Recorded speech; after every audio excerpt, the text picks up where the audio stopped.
Hello everyone, क्या हाल चाल, कैसे हो आप सभी। आई होप आप सभी बहुत बहुत बहुत ज्यादा अच्छे हो और भाई मैं भी बहुत ज्यादा अच्छी हूँ।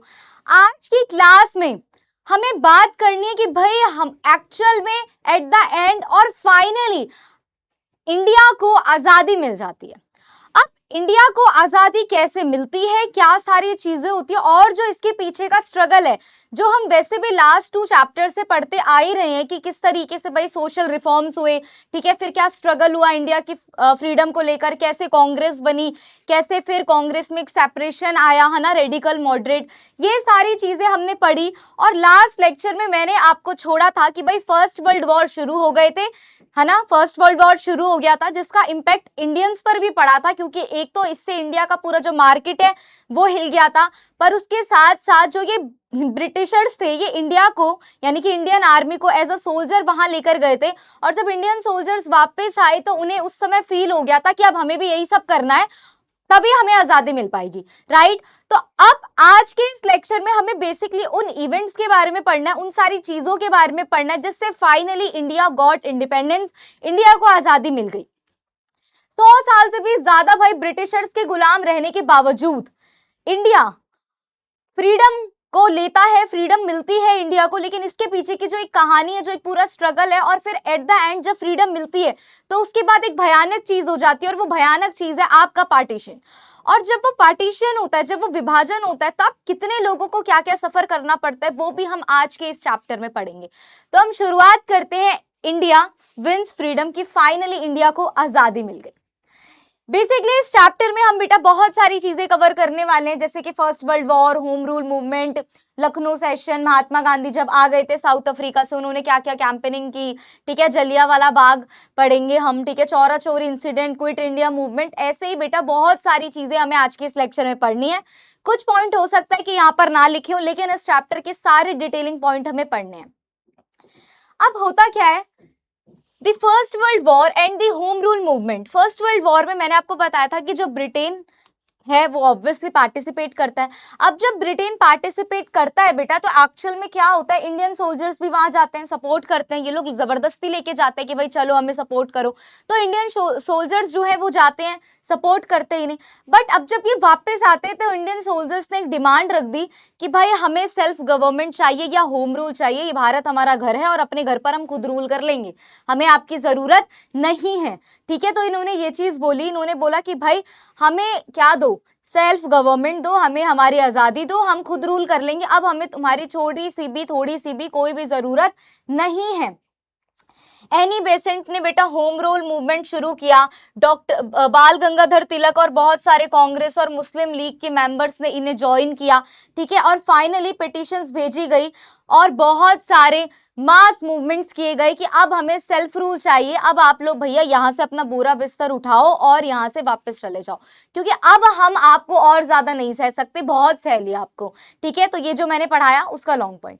अब आगे क्या हुआ, होम रूल मूवमेंट जिसे बेटा बाल गंगाधर तिलक और डॉक्टर एनी बेसेंट ने क्या किया था, शुरू किया था, मैंने बताया भी था, ये एक इरिश लेडी थी, ठीक है, ये काफी ज्यादा इस टाइम पर पॉपुलर हो गई थी और बाद में इन्हें मुस्लिम लीग के लोगों ने, ठीक है, इसके साथ साथ कांग्रेस के कुछ लोगों ने ज्वाइन कर लिया था इस मूवमेंट को कि हाँ ये होम रूल मूवमेंट बढ़िया चल रहा है, क्यों, क्योंकि अब हमें आजादी चाहिए, हमें अपनी सेल्फ गवर्नमेंट चाहिए, हम अपने नेशन पर खुद रूल कर सकते हैं, हम खुद रूल कर लेंगे, हमें आपकी जरूरत नहीं है, ठीक है। तो ये होम रूल मूवमेंट जो है बेटा, ये बहुत ही बड़ा ग्रेट एक्सटेंट था, क्योंकि काफी ज्यादा सक्सेसफुल रहा, ठीक है, बहुत सारे लोग इसमें इनके साथ हुए और उन्होंने ब्रिटिशर्स के मुंह पे खींच के तमाचा मारा कि भाई ये जो आप कर रहे हो अब ये नहीं चलेगा, अब हमें भी पता चल गया कि इक्वालिटी की क्या वैल्यू है, फ्रेटर्निटी की क्या वैल्यू, फ्रीडम की क्या वैल्यू, लिबर्टी की क्या वैल्यू है, अब हमें ये चीज समझ आ गई है, अब नहीं चलेगा आपका ये, ठीक है। तो अब इन्होंने इस होम रूल मूवमेंट में लोगों इतने ज्यादा अट्रैक्टेड हुए, लोग इस आप कह सकते हो इस मूवमेंट को लोगों ने इतना पसंद किया और लोग इतने ज्यादा सपोर्ट में जुड़ गए कि यहाँ से अब ब्रिटिशर्स को भी लगने लग गया कि यार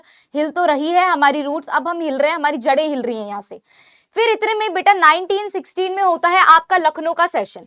लखनऊ के सेशन में क्या होता है, क्या हुआ था, कांग्रेस जो है, मैंने आपको एक चीज बताई थी कि जब कांग्रेस बनी, तो कांग्रेस जब बनती है तो भाई थोड़ा सा साथ चलती है, लेकिन एक सेपरेशन आ जाता है। क्या सेपरेशन आ जाता है? एक तरफ मॉडरेट और दूसरी तरफ आपके रेडिकल। क्या थे मॉडरेट और रेडिकल? एक क्विक अगर मैं रिवीजन दूं कि भाई मॉडरेट वो लोग कि भैया हम तो ब्रिटिशर्स आपकी शरण में हैं, हम तो आपकी शरण में ही क्या कर लेंगे, अपना डेवलपमेंट कर लेंगे, हमें आप पे पूरा भरोसा है, हम आप पे पूरा बिलीव करते हैं, आपके अंडर इंडिया का डेवलपमेंट पॉसिबल है, अगर आप रूल करोगे तभी इंडियंस का डेवलपमेंट हो सकता है। अब इन्होंने इंडियंस को एक प्लेटफॉर्म तो दे दिया मॉडरेट्स ने कि भाई कांग्रेस पार्टी बन गई, आओ अपने पब्लिक ओपिनियन डालो, आओ यहां से आओ अपने पब्लिक ओपिनियन डाल दो। बट ये लोग ब्रिटिशर्स तक ओपिनियन पहुंचाते कैसे थे? कैसे पहुंचाते थे? कोई पिटिशन डाल दी, प्रेयर कर ली भाई, और तो और न्यूज़पेपर में आर्टिकल लिख रहे हैं कि भैया ये दिक्कत है, ये परेशानी हमें सॉल्व कर दो। वही एंट्री कर ली रेडिकल ने, रेडिकल इनसे अलग हुई, यानी कि कांग्रेस के ही 3 लोग, लाल बाल पाल, पता है ना, लाला लाजपत राय, बाल गंगाधर तिलक और एक आप मुझे कमेंट सेक्शन में बताओगे। तो जो ये लाल बाल पाल थे बेटा, ठीक है, इन्होंने क्या बोला? इन्होंने बोला कि भाई हमसे ये चीज नहीं सही जाएगी, आप कैसे कह सकते हो कि ब्रिटिशर्स के अंडर इंडिया का डेवलपमेंट पॉसिबल है? नहीं है। इन्होंने बोला कि हमें तो इनकी जरूरत ही नहीं है। अब ये लोग कैसे थे? जैसे मॉडरेट रिक्वेस्ट करते थे, ये लोग थे नहीं नहीं थप्पड़ नहीं, ये लोग कहते थे स्ट्राइक करो, हड़तालें करो, प्रोटेस्ट करो और हमें आजादी दे दो। ठीक है, तो इस तरीके से जो एक कांग्रेस के 2 सेपरेशन हुए थे, मॉडरेट और रेडिकल, तो ये दोनों इस लखनऊ सेशन में बेटा क्या हो जाते हैं? वापस से एक हो जाते हैं। ठीक है, इनका क्या हो जाते हैं ये लोग? भाई वापस से बैक टू यूनिटी, और भाई ये रियूनाइटेड हो जाते, वापस से एक साथ हो जाते हैं। जो ये सेपरेशन हुआ, अब ये सेपरेशन को बुलाकर एक साथ हो गए, चलो बढ़िया, एक साथ हो गए। अब यहां से एंट्री होती है हमारे भैया नेशनल, कौन है हमारे नेशन के फादर कौन है? महात्मा गांधी जी। तो यहां से एंट्री होती है भाई महात्मा गांधी जी की। महात्मा गांधी जी आते हैं, बढ़िया देखते हैं एकदम इंडिया को कि भैया ये इंडिया में क्या हालात चल रहे हैं, क्योंकि भैया ये तो साउथ अफ्रीका से वापस आए थे, और साउथ अफ्रीका में जो भैया डिस्क्रिमिनेशन चल रहा था कलर वगैरह को लेकर, है ना, जो रेसिशियल डिस्क्रिमिनेशन चल रहा था उसको खत्म करके आए थे। अब जब वो बाहर के देश में खत्म करके अपने देश में लौट रहे हैं, तो उन्होंने देखा कि भैया ये मेरे देश में ये सारी चीजें क्या चल रही हैं, ये क्या हो रहा है। तब उन्होंने सोचा कि भाई इंडिया के हालात को समझने के लिए मुझे क्या करना पड़ेगा, 1 साल पूरा का पूरा जो इंडिया है वो घूमना पड़ेगा, क्योंकि अगर मैं 1 साल इंडिया घूमूंगा तभी मुझे पता चलेगा कि भाई क्या हालात चल रहे, क्या सारी चीजें चल रही हैं। तो यहाँ पर बेटा इसी ईयर में गांधी जी की एंट्री हो जाती है, कांग्रेस के साथ मुस्लिम लीग भी मिल जाती है, क्योंकि अब बेसिकली लोगों को ये लग रहा था कि हमें ये देखना है कि किस तरीके से ब्रिटिशर्स जाएं, तो हम सारे एक होके पहले लड़ाई कर लेते हैं। तो जो मैंने पॉइंट बताए तीनों ये रहे। ठीक है, अब जब गांधी जी भी आ जाएंगे, साउथ अफ्रीका से आए, तो भैया उन्होंने भी फ्रीडम के स्ट्रगल में एक बढ़िया सा ही आप कह सकते हो कि योगदान दिया। तो ये रहे हमारे महात्मा गांधी जी। ठीक है, महात्मा गांधी जी आए, जिनका पूरा नाम था मोहनदास करमचंद गांधी। इनका जो जन्म है बेटा वो गुजरात के पोरबंदर के काठियावाड़ी गांव में हुआ था। ठीक है, काठियावाड़ के थे ये, यानी कि पोरबंदर गुजरात जो आप बोल लो। बहुत ही ज्यादा इन्होंने हमारे जो मतलब आप कह सकते हो कि इन्होंने बोला कि 2 वेपन है। क्या 2 वेपन है? एक है आपका सत्याग्रह और दूसरा है नॉन वायलेंस। इन दोनों को चलते चलो तो आपको आजादी मिल जाएगी। तो इन्होंने पूरा जो जितने भी नेशनल मूवमेंट हमारी कंट्री के लिए चलाए, ये इन्हीं दोनों चीजों पर चलाए। इन्होंने कभी भी ये नहीं कहा कि भाई यहाँ लाठी चार्ज कर दो, यहाँ मार दो, यहाँ स्ट्राइक कर लो, यहाँ प्रोटेस्ट कर दो, नेवर। इन्होंने हमेशा एक बात बोली कि भाई 2 वेपन अपनाओ, एक सत्याग्रह और एक नॉन वायलेंस, की मारो पीटो मत किसी से, आपको सब कुछ मिलता रहेगा। तो अब हमें पढ़ना है कि महात्मा गांधी जब आए, इनके शुरू के ईयर साउथ अफ्रीका में कैसे बीते। अब भाई 1-2 के कमेंट आएंगे, मैम ये सारे पॉइंट्स, मैम ये सारे पॉइंट, बेटा यही सारे पॉइंट तीनों को मैंने यहाँ पर एक्सप्लेन कर दिया, ये वो है बस, और कुछ नहीं है। आओ अब कैसे बीते महात्मा गांधी के शुरू के दिन। मैंने जैसा कि आपको बताया कि इनका जो जन्म है 1869 में बेटा पोरबंदर गुजरात काठियावाड़ में हुआ था। ठीक है, स्टडी के लिए ये भैया लॉ पढ़ने गए थे इंग्लैंड, साउथ अफ्रीका में करी इन्होंने प्रैक्टिस अपनी लॉ की। ठीक है, वहां पर इन्होंने बेटा रेशियल डिस्क्रिमिनेशन देखा था, जिसका मतलब है काले गोरे को लेकर बेटा जो डिस्क्रिमिनेशन होता है, रे काले लोग हैं, ब्लैक पीपल, इनसे दूर रहो, है ना। तो इस तरीके से जो डिस्क्रिमिनेशन होता था ये उन्होंने वहां पर फेस किया। यहाँ मतलब एक बार ऐसा भी हुआ था कि इनके इनके पास ट्रेन के टिकट थी। मैं उस पूरी लॉन्ग स्टोरी पर नहीं जाऊंगी, पर आपको एक छोटा सा किस्सा अगर बताऊं तो एक बार ये ट्रेन से ट्रेवल कर रहे थे साउथ अफ्रीका में और इन्हें चलती ट्रेन से निकाल दिया गया था, ये बोल के इनके पास पूरी फर्स्ट क्लास की टिकट थी, लेकिन इन्हें फिर भी निकाल दिया गया ये बोल के कि भाई ये तो ब्लैक पीपल है, इसे निकालो यहाँ से, है ना। तो इन्होंने जब ये सारी चीजें साउथ अफ्रीका में देखी तो उन्होंने उसके खिलाफ आवाज उठाई, रेज्ड वॉइस अगेंस्ट इट, ठीक है। तो आवाज उठाई कि भैया ये सब तो नहीं चलेगा, ठीक है। Founded the Nuttall Indian Congress 1894 में इन्होंने इसे फाउंड किया। इंडियंस को बोला, भैया जितने भी साउथ अफ्रीका में इंडियंस थे उन्हें बोला कि भैया प्रोटेस्ट करो, वहां के लोगों को भी बोला कि भैया प्रोटेस्ट करो, प्रोटेस्ट करो, ये क्या कर रहे हो आप, ये क्या कर रहे हो, ऐसे आपको कभी इस चीज से आजादी नहीं मिलेगी। तो इन्होंने उनको भी काफी ज्यादा आप ये कह सकते हो कि इंस्पायर किया, एनकरेज किया, और इन्होंने हमेशा भाई हर चीज के दो वेपन बताए। इन्होंने बोला कभी भी जीतना है तो दो हथियार अपना लो, पहला इज नॉन वायलेंस, कि भाई आप कभी भी किसी से लड़ाई झगड़ा मारपीट नहीं करोगे, शांति से सारी चीज होगी, और दूसरा बेटा सत्याग्रह, ठीक है। तो ये थे इनके आप कह सकते हो early years in south Africa. अब ये 1915-16 के आसपास बेटा इंडिया में वापस आते हैं। तो जब ये इंडिया में वापस आते हैं, ये लोगों से सुनते हैं ऐसे ऐसे चीजें चल रही हैं, बहुत सारी चीजें देखते हैं, तो अब इन्हें लगता है कि भाई पहले मुझे पूरे इंडिया में घूम लेना चाहिए। घूम लेने का मतलब है कि ट्रेवल, ट्रेवल ये इसलिए नहीं कर रहे कि अरे चलो मन कर गया यहाँ निकल जाए, ट्रेवल इन्होंने इसलिए किया क्योंकि ये हर एक स्टेट की या फिर हर एक जगह की हालत देखना चाहते थे। ये देखना चाहते थे कि सिचुएशन क्या है, क्या सिर्फ एक स्टेट की इतनी बुरी हालत है या ऑल ओवर इंडिया में चल रहा है, ऑल ओवर इंडिया में लोगों के क्या ओपिनियन है। लोगों को समझने के लिए, लोगों की सिचुएशन को समझने के लिए इन्होंने क्या किया बेटा, 1 साल तक ये भारत में घूमते रहे, इंडिया में ट्रेवल करते रहे। आगे क्या बोल दिया गया, इन्होंने ये देखा कि भाई कितना ज्यादा कास्ट डिस्क्रिमिनेशन हो रहा है, ठीक है। जो अनटचेबल्स लोग हैं, ठीक है, जिन्हें बोल दिया गया है सोसाइटी का सबसे लास्ट पार्ट है, ये अनटचेबल है, इन्हें छुओ भी मत, इन्हें देखो भी मत, इनके जो ये पानी दे रहे हैं वो भी मत पियो। तो उन्होंने देखा कि कास्ट डिस्क्रिमिनेशन भी इंडिया में इतना बढ़ गया है कि जो अनटचेबल्स है उनके साथ कितना ज्यादा गलत बिहेव किया जा रहा है, ठीक है। इन्होंने बेटा खुद को और अनटचेबल्स को क्या बोला कि हम है हरिजन्स। हरिजन मतलब कि गॉड के बच्चे, हरि के बच्चे, हरिजन मतलब हरि के बच्चे, यानी हरि मतलब भगवान, है ना। तो इन्होंने अनटचेबल्स को और खुद को बोला कि भैया हम तो क्या हैं, हम तो हरिजन हैं, यानी कि हम तो गॉड के चाइल्ड हैं। इसके बाद अगर मैं आगे बात करूं, इन्होंने सोसाइटी को फिर से रिफॉर्म करने के लिए कि भाई सोसाइटी को पहले इनको तो भगाएं लेकिन उससे पहले अपनी सोसाइटी को तो ठीक करें, ठीक है। तो उन्होंने अपनी सोसाइटी को रिफॉर्म करने के लिए बेटा आप ये कह सकते हो कि साबरमती आश्रम, अहमदाबाद में जो एक आश्रम है साबरमती आश्रम, ठीक है, उसको इस्टेब्लिश किया कि भाई पहले हम यहाँ पर मिलके क्या करेंगे, सोसाइटी को रिफॉर्म करेंगे, ठीक है। तो अब जो मैंने पढ़ाया ये उसके लॉन्ग पॉइंट्स हैं, आप इन्हें देख सकते हो। अब इन्होंने 3 कैंपेनिंग की, 3 सत्याग्रह। शुरू में इन्होंने जब ये साबरमती आश्रम बना लिया, ठीक है, तो उसके बाद बेटा इन्होंने क्या किया, 3 सत्याग्रह किए शुरू के। सबसे पहला इन्होंने चंपारण, बिहार के चंपारण में 1917 में क्या किया, पहला सत्याग्रह किया। ये क्या था इस सत्याग्रह में, आप ये देखोगे कि इस सत्याग्रह में किसानों के ऊपर, मैंने आपको बताया था कि इंडिगो के लिए, इंडिगो क्या होती है, नील होती है ना, नील यूज करती है मम्मी घर में, नील सुना है ना, व्हाइट कपड़ों की चमक को बनाए रखने के लिए कैड भी आता है सफेदी के आगे, उजाला। चलो, तो भाई क्या बोला गया कि इन्होंने जो इंडिगो के प्लांटर्स थे, जो ये फार्मर थे, ये काफी ज्यादा मतलब वो हो गए थे यार, क्योंकि इंडिगो की जो खेती है ना, जो प्लांटेशन है, एक टाइम आपने एक लैंड पे कर लिया, दूसरी बार कर लिया, तीसरी बार वो लैंड है वो अपनी प्रोडक्टिवनेस, अपनी फर्टिलिटी को खो देगा, वो उतना फर्टाइल नहीं रहेगा, ठीक है। तो भाई प्लांटर्स को फोर्स किया जा रहा था कि एक पहला फोर्स तो ये कर रहे थे कि इंडिगो की खेती करो, और दूसरा बोल रहे थे कि अगर खेती कर ली तो इंडिगो को बहुत ही लो रेट्स में क्या करो, बेचो। तो गांधी जी ने फार्मर्स की हेल्प करी, ठीक है, स्ट्राइक वगैरह की, अनशन पर बैठे, और एट द एंड क्या किया कि जो ये फार्मर है इनके जो इंडिगो के रेट है उसे इंक्रीज करवा दिया कि ठीक है भाई इंडिगो के रेट को बढ़ा दो, बढ़वा दिया। अब नेक्स्ट इन्होंने स्ट्राइक की बेटा अहमदाबाद मिल में। अहमदाबाद मिल में भी इन्होंने 1918 में स्ट्राइक की।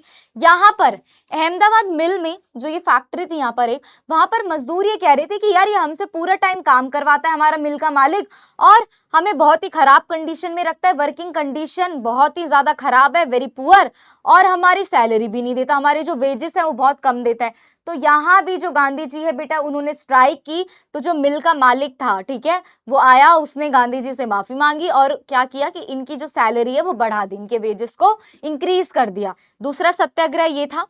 थर्ड वन इज खेड़ा सत्याग्रह, ठीक है, खेड़ा सत्याग्रह। खेड़ा में इन्होंने जो सत्याग्रह किया वो भी 1918 में किया। यहाँ पर जो क्या थे, जो यहाँ के पीसेंट्स थे, यानी कि यहाँ के जो किसान थे, वो ये चाह रहे थे कि उस टाइम खेड़ा में उनकी जो फसलें हैं वो बर्बाद हो गई थी, तो अब वो टैक्स नहीं दे पा रहे थे। तो उन्होंने गांधी जी को बोला कि देखो हमने जानबूझ के तो नहीं किया, हमारी तो सारी फसलें बर्बाद हो गई, हमारे पास तो खाने को कुछ नहीं है, तो अब इस टाइम पर हम टैक्स कहाँ से दे। तो गांधी जी ने बेटा इनकी हेल्प करी और फिर गवर्नमेंट से जो रेवेन्यू कलेक्शन है वो सस्पेंड करवाया और गवर्नमेंट ने कर दिया। उन्होंने वही हड़ताल की, अनशन पे बैठे, ठीक है, गवर्नमेंट को समझाया, तो एट द एंड क्या हुआ कि ब्रिटिशर्स ने बोला कि चलो ठीक है, रेवेन्यू माफ कर दिया इस टाइम इनका।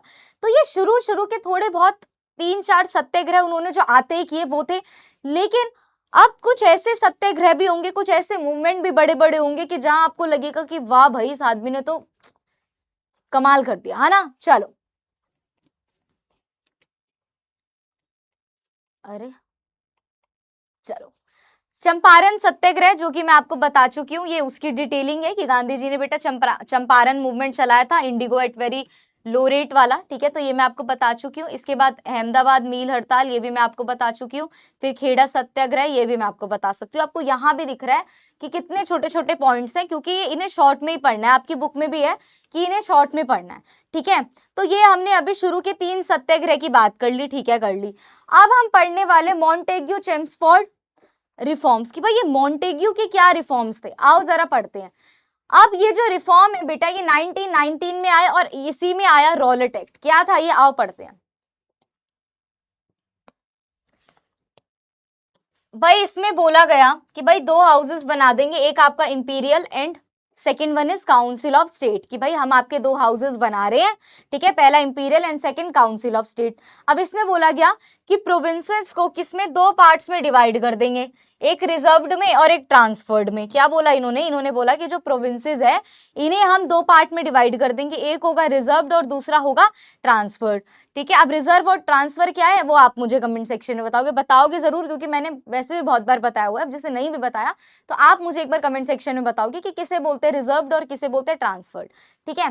थर्ड इन्होंने बोला कि भाई जो गवर्नर होगा उस स्टेट का, उस प्रोविंस का, उसके पास ये गवर्नर और उसकी काउंसिल के पास बेटा इस बात का कंट्रोल होगा कि जो रिजर्व्ड लिस्ट है, ठीक है, तो जो गवर्नमेंट जो उस टाइम पर उस प्रोविंस का गवर्नर होगा, तो गवर्नर और उसकी जो काउंसिल है वो किन चीजों पर क्या कर सकती है बेटा, कंट्रोल रख सकती है, वो रिजर्व्ड लिस्ट पे कंट्रोल रख सकती है। और रिजर्व्ड लिस्ट में क्या क्या आते थे, finance, police, public health, education, है ना, सॉरी, फाइनेंस एंड पुलिस और पब्लिक हेल्थ, एजुकेशन, ये सब कुछ आपके ट्रांसफर लिस्ट में आता था।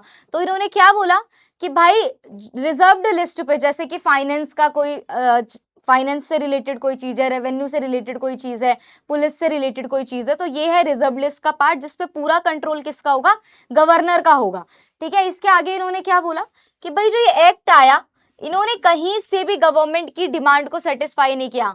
इसमें सेल्फ गवर्नमेंट की कहाँ बात की गई, कोई सेल्फ गवर्नमेंट की बात की गई है। यहाँ लोग कह रहे हैं होम रूल मूवमेंट चला रहे हैं, गांधी जी आ गए, सब ये कह रहे हैं कि भाई सेल्फ गवर्नमेंट, इनका अलग चल रहा है कि 2 हाउसेस बना देते हैं, imperial and council of state, province को डिवाइड कर देते हैं रिजर्व्ड में और ट्रांसफर्ड में, रिजर्व्ड वाला हम अपने कंट्रोल में ले लेते हैं, ट्रांसफर इन्हें दे देते हैं।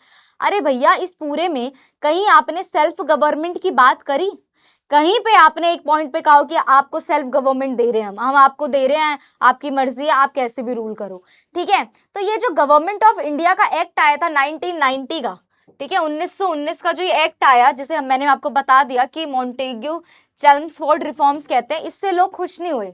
लोगों ने बोला ये क्या मतलब है कि आप काउंसिल ले आए, आप ये ले आए, वो ले आए, रिजर्व्ड ले आए, ठीक है, कि रिजर्व्ड आ गया एक पार्ट, ट्रांसफर्ड आ गया एक पार्ट, ठीक है, आपका रिजर्व्ड पे क्या है, रिजर्व्ड लिस्ट पे फाइनेंस और पुलिस पे आपका कंट्रोल है, पब्लिक और हेल्थ एजुकेशन पे आपका कंट्रोल नहीं है। ये क्या चीज है आप बना रहे हो? आपने सारी पावर तो अभी भी गवर्नर को दे रखी है, आप गवर्नर को दे रहे हो पूरा कंट्रोल, तो फिर ये किस बात की काउंसिल बना रहे हो आप? फिर इसमें हमारा तो क्या रोल है? जब आप सारी चीज तो कर ही रहे हो, सारी चीज तो आपके खुद के मुताबिक हो रही है, तो ये क्या है, ये चीज क्या है ये चीज? तो इतने में आया बेटा रॉलेट एक्ट। कौन सा एक्ट आया? रॉलेट एक्ट आया आपका 1990 में।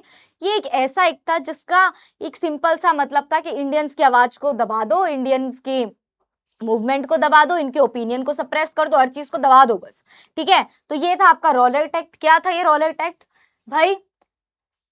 सिंपल सी बात है, इंडियंस जो थे वो इस एक्ट से काफी ज्यादा मतलब नहीं पसंद कर रहे थे, डिसअपॉइंटेड थे। अब क्या होता है बेटा, इंडिया की जो ये डिसअपॉइंटमेंट थी, या आप ये कह सकते हो जो डिसअप्रूवल था, जो 1990 का एक्ट आया था गवर्नमेंट ऑफ इंडिया का, तो जो इससे लोग भड़के हुए थे, जो अपोज कर रहे थे कि यार ये क्या है, इसमें तो सेल्फ रूल की बात ही नहीं है, आप किस बात का ये लेकर आए हो एक्ट। तो इस चीज को दबाने के लिए गवर्नमेंट ने, इंडिया को कंट्रोल करने के लिए गवर्नमेंट एक और एक्ट लेकर आई, वो एक्ट था बेटा रॉलेट एक्ट, ठीक है। Rowlatt act, Rowlatt act, right to arrest anyone without trial, कि ट्रायल के बिना ही हमारे पास ये अधिकार है कि हम किसी को भी चाहे क्या कर लेंगे, अरेस्ट कर लेंगे, गिरफ्तार कर लेंगे, ठीक है। Indian also protest against this act. भाई सिंपल सी बात है कि इंडियंस तो फिर इस एक्ट का भी वो अपोज करेंगे कि भाई ये क्या लेकर आ रहे हो। मेरी बात समझ आ रही है? क्या हुआ, गांधी जी आए, 3 सत्याग्रह हुए, ठीक है। इतने में 1919 में गवर्नमेंट ऑफ इंडिया एक्ट पास हुआ, ठीक है, जिसमें बोल दिया कि एक इंपीरियल लेजिस्लेटिव बनेगी, एक काउंसिल ऑफ स्टेट बनेगा, ठीक है, और प्रोविंस को हम 2 पार्ट्स में डिवाइड कर रहे हैं, एक ट्रांसफर है, एक रिजर्व्ड है। रिजर्व वाला पार्ट यानी कि जिसमें जो फाइनेंस वगैरह वाला पार्ट है उसे गवर्नर ही कंट्रोल करेगा। तो जो ये सारी चीजें बोली गई, इसमें कहीं पे भी उन्होंने सेल्फ गवर्नमेंट की, सेल्फ रूल की बात नहीं की थी बेटा। तो जब उन्होंने सेल्फ गवर्नमेंट, सेल्फ रूल की बात ही नहीं की है, तो लोग तो भड़केंगे। अब जब लोग भड़क रहे थे, लोग इसके अपोज में आवाज उठा रहे थे, तो इन्होंने उसी टाइम लोगों की आवाज को दबाने के लिए रॉलेट एक्ट पास कर दिया। रॉलेट एक्ट में इन्होंने क्या बोला कि हमारे पास ये राइट है कि हम किसी को भी शक के बिहाफ पे, हमें लग रहा है ये हमारे लिए कुछ बोल रहा है, ठीक है, या नहीं भी लग रहा, हमारा मन कर रहा है, तो हमारे पास ये राइट है कि हम क्या कर रहे हैं, उसे अरेस्ट कर ले, उसे गिरफ्तार कर ले, और उसका कोई ट्रायल वगैरह नहीं होगा, वो सीधा जेल में जाएगा, ठीक है। अब इंडिया ने बेटा इसका भी, इंडियंस जो थे उन्होंने इस एक्ट को भी क्या किया बेटा, अपोज किया कि ये क्या एक्ट है कि हम कुछ कर ही नहीं रहे, आप हमें क्या कर लोगे, क्या कर लोगे, हमें गिरफ्तार कर लोगे, क्या सेंस है। और बेटा यहीं पे होता है जलियांवाला बाग इंसिडेंट, एक ऐसा हत्याकांड जिसे आज भी जाना जाता है। आज भी अगर आप वो जलियांवाला बाग, जो पंजाब की जो जगह यहाँ जाओगे, तो आज भी जो यहाँ की मिट्टी है ना बेटा, वो खून जैसी लाल है। आओ देखते हैं क्या हुआ था, ठीक है। Arrest of doctor Saifuddin Kitchlew and doctor Satyapal, people protested peacefully in Amritsar. मैं आपको बताती हूँ अब क्या हुआ था अमृतसर में, ठीक है। अमृतसर में लोग जलियांवाला बाग जो एक जगह है, वहां पर ना आराम से अपनी बातचीत कर रहे थे, ठीक है, अपनी बैसाखी से रिलेटेड बातें कर रहे थे, ठीक है। ठीक है, हो सकता है कि वो ब्रिटिशर्स के खिलाफ बात कर रहे हो या जो भी बात कर रहे हो, ठीक है, पर बेसिकली ऐसा कुछ नहीं था कि वो ऐसी कुछ बातें ज्यादा कर रहे हैं या उनके खिलाफ कोई प्लानिंग कर रहे थे, नहीं, वो डिस्कशन कर रहे थे। आप एक देख सकते हो यहाँ पर कि प्रोटेस्ट कर रहे थे, लेकिन पीसफुली कर रहे थे, ये नहीं कि प्लानिंग कर रहे हो, इन्हें पत्थर मारना, इन्हें ये करना, नहीं, बहुत पीसफुली मैनर में जो इंडियंस है बहुत प्यार से आराम से बैठ के बातचीत कर रहे थे, उससे किसी को कोई नुकसान नहीं आ रहा था। अब वहां पर बहुत ज्यादा भीड़ थी उस बाग में सॉरी, बहुत ज्यादा क्राउड था, वुमेन, चिल्ड्रन, मैन, छोटे बच्चे, बड़े बच्चे, बूढ़े आदमी, सब थे उस क्राउड में। अब इतने में हमारे जो कौन थे, जनरल डायर जी, ठीक है, ये एंट्री करते हैं वहां, ठीक है। जो ये जनरल डायर जी थे, ये एंट्री करते हैं। उस समय जो ये जनरल डायर हैं वो मिलिट्री कमांडर थे, आर्मी के मिलिट्री कमांडर थे। वो जनरल डायर आते हैं, देखते अच्छा ये तो हमारे पास सही मौका है। इन्होंने क्या किया बेटा, वहां से उस बाग से निकलने का एक ही एग्जिट गेट था, एक ही गेट था जहां से आप निकल सकते हो, उस गेट को बंद करवा दिया, ठीक है, और लोगों पर बेटा खुलेआम गोलियां चलवा दी। वो लोग जो शांति से उस बाग में बैठे हैं, हल्का पीसफुली प्रोटेस्ट कर रहे हैं, कुछ नहीं बोल रहे इन्हें, जनरल डायर जी गए जहां से लोग भाग सकते थे, उस गेट को बंद करवा दिया और बेटा वहां पर चलवा दी गोलियां, खुली गोलियां, लाखों बेटा बच्चे मरे, बूढ़े मरे, ठीक है, और किसी के माँ बाप मरे, किसी की बहन मरी, बहुत सारे लोगों की डेथ हुई। बहुत ही ज़्यादा खराब था ये, ठीक है, कि आप ऐसे खुली फायर चला रहे हो, ना कोई प्रूफ है ना कुछ है कि भाई ये तो ब्रिटिशर्स के खिलाफ प्लानिंग कर रहे थे इसलिए हमने गोलियां चला दी। कोई सेंस है इस बात का? नहीं।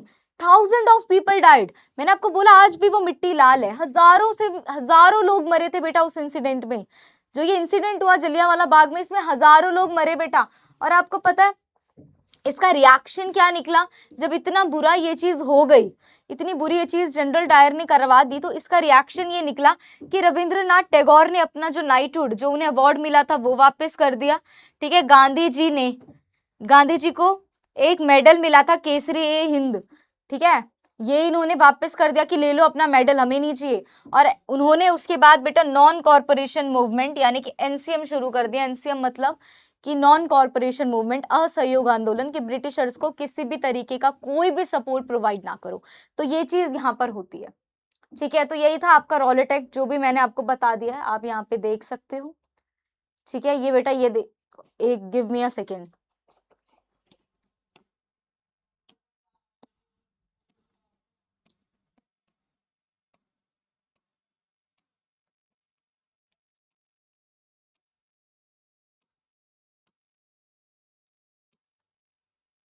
हम्म, ठीक है, तो ये देखो, ये जलियांवाला बाग आज इस तरीके से दिखता है। ये पूरा मैंने आपको बताया कि क्या हुआ था वहां पर। ठीक है, सेम बातें जो मैं बता चुकी हूँ, जनरल डायर ने किस तरीके से अटैक कर दिया वहां पर, थाउजेंड लोगों की डेथ हुई, सबने अपने जो मेडल्स टाइटल मिले थे सबको क्या कर दिया, वापस कर दिया। ये सब मैं आपको बता चुकी हूँ, जो भी मैंने आपको बताया, ये बस उसके लॉन्ग पॉइंट्स हैं, आप पढ़ लोगे तो सब ठीक है। अब ये देखो, आज भी आप देखोगे बेटा, ये देखो गोलियों के निशान, देखो ये इधर देखो इन पिक्चर्स में, ये देखो आज भी दीवारों में बेटा इस तरीके से हॉल है कि देखो कैसे गोलियां चली थी, गोलियां कैसे जाके टकराई थी, आप भी देखो। आज भी सबूत है, आज भी प्रूफ है कि इन लोगों ने कितना गलत किया था हम लोगों के साथ। ठीक है, ये देखो, ये कुआं है, वहां पर एक कुआं भी था कि लोगों को ये लगा था कि अगर हम बाहर नहीं जा पा रहे, तो बहुत सारी फीमेल ने सोचा कि हम अपने बच्चों को ही कुएं में डाल दें, हम खुद कुएं में गिर जाएं कि हम किसी तरीके से बच जाएंगे। बट ऐसा नहीं हुआ, क्योंकि इस कुएं में भी लाखों लोग गिरे और उन्होंने यहाँ पे भी गोलियां चलवाई और हजारों लोगों की डेथ हुई बेटा। ये काफी ज्यादा हॉरिबल है, काफी ज्यादा खराब है, बट हुआ था ये इंसिडेंट। अब इसके रिजल्ट में जब रविंद्रनाथ टैगोर ने अपना नाइटहुड का अवार्ड वापस कर दिया, महात्मा गांधी को जो मेडल मिला उन्होंने वो वापस कर दिया, लेकिन इसके रिएक्शन में गांधी जी ने शुरू किया नॉन कॉर्पोरेशन मूवमेंट, यानी कि जिसे आप एनसीएम के नाम से या फिर बोलते हो असहयोग आंदोलन। गांधी जी ने इस मूवमेंट को क्या किया बेटा, शुरू किया। आओ देखते हैं क्या था ये non corporation movement 1920, not to cooperate British in peaceful manner. Gandhi ji ने क्या बोला? गांधी जी ने इसके रिएक्शन में, जो ये जलियांवाला बाग इंसिडेंट हुआ 1919 में, इसके बाद इसके रिएक्शन में गांधी जी ने एनसीएम यानी कि नॉन कॉर्पोरेशन मूवमेंट को शुरू किया 1920 में, और जिसका गोल बहुत ही ज्यादा क्लियर था और इसका बहुत ही सिंपल सा मोटिव था। क्या था? कि भाई not to cooperate British in peaceful manner, कि ब्रिटिशर्स को किसी भी तरीके का कोई भी कॉपरेशन आप लोग नहीं करोगे, किसी भी तरीके से आप ब्रिटिशर्स को कॉपरेट नहीं करोगे, लेकिन इन पीसफुल मैनर। ऐसा नहीं है कि लड़ाई झगड़े कर रहे हो, नहीं। आप स्कूल जाना छोड़ दो, आप उनके फॉरेन क्लोथ्स पहनना, जो उनके कपड़े हैं वो पहनना छोड़ दो, उनका कोई भी सामान खरीदना बंद कर दो, उनकी बात मानना बंद कर दो। ठीक है, तो इन्होंने सिंपल से एक बात बोली कि किसी भी तरीके से हम ब्रिटिशर्स को हम कॉपरेट नहीं करेंगे। यही था बेटा क्या क्या नॉन कॉर्पोरेशन मूवमेंट। ठीक है, इस टाइम पर बेटा जो सीआर दास थे, ठीक है, सीआर दास, असफ अरुण अली, इन्होंने बेटा अपनी लॉ प्रैक्टिस को छोड़ दिया। इन्होंने अपनी लॉ प्रैक्टिस को छोड़ दिया कि हम नहीं कर रहे हैं, तुम जाओ भाड़ में। ठीक है, इसके अलावा लोगों ने लेजिस्लेचर को बॉयकॉट किया, पीपल ने वोट देने से मना करा, स्टूडेंट और टीचर्स ने स्कूल जाना बंद कर दिया। जो भी ब्रिटिशर्स ने स्कूल बनाए थे, तो बच्चों ने और आपके जितने भी स्टूडेंट है, टीचर्स है, सबने इनका स्कूल जाना बंद कर दिया। लोगों ने बेटा जो फॉरेन के कपड़े वगैरह थे उसे जला दिया। ठीक है, जला दिया। और जितना भी ये ब्रिटिशर्स का बना हुआ सामान था, ठीक है, जो ये फॉरेन गुड्स थे, इन सबको भी जलाया कि भैया हम कहीं से भी किसी को भी सपोर्ट यहाँ पर नहीं कर रहे हैं। ठीक है, तो ये सारी चीजें हमें यहाँ पर देखने को मिलती है। लेकिन बहुत अच्छा चल रहा था ये नॉन कॉर्पोरेशन मूवमेंट, अगर मैं बात करूं, क्योंकि ब्रिटिशर इससे हिल रहे थे। आप एक बात बताओ ना, कोई लॉ की प्रैक्टिस कर रहा है, उसने लॉ की प्रैक्टिस करना बंद कर दिया। लोगों ने ब्रिटिशर्स का सामान खरीदना बंद कर दिया, जिससे उन्हें फर्क पड़ रहा है, ऑब्वियसली फर्क पड़ेगा। लोगों ने उन फॉरेन क्लोथ्स को जलाना शुरू कर दिया, उन्हें जला रहे हैं, क्योंकि गांधी जी ने साफ बोला कि खादी पहनो। आते ही उन्होंने बोला कि खादी पहनो, अपने देश की बनी हुई चीजों को यूज करो। ठीक है, तो यही हुआ। अच्छा चल रहा था ये, बच्चों ने स्कूल जाना छोड़ दिया, स्टूडेंट ने कॉलेज जाना छोड़ दिया, टीचर्स ने जाना छोड़ दिया स्कूल और कॉलेज, तो ये अच्छा बॉयकॉट हो रहा था। लेकिन गांधी जी को ये एनसीएम यानी कि नॉन कॉर्पोरेशन मूवमेंट वापस लेना पड़ा, इसे कॉल्ड ऑफ करना पड़ा due to Chaura Chauri incident. क्या था ये चौरा चौरी इंसिडेंट बेटा? ये 1922 में हुआ। चौरा चौरी इंसिडेंट में बेटा एक भीड़ घुसी पुलिस स्टेशन में। आप भी बोलोगे ना मैम क्या क्या?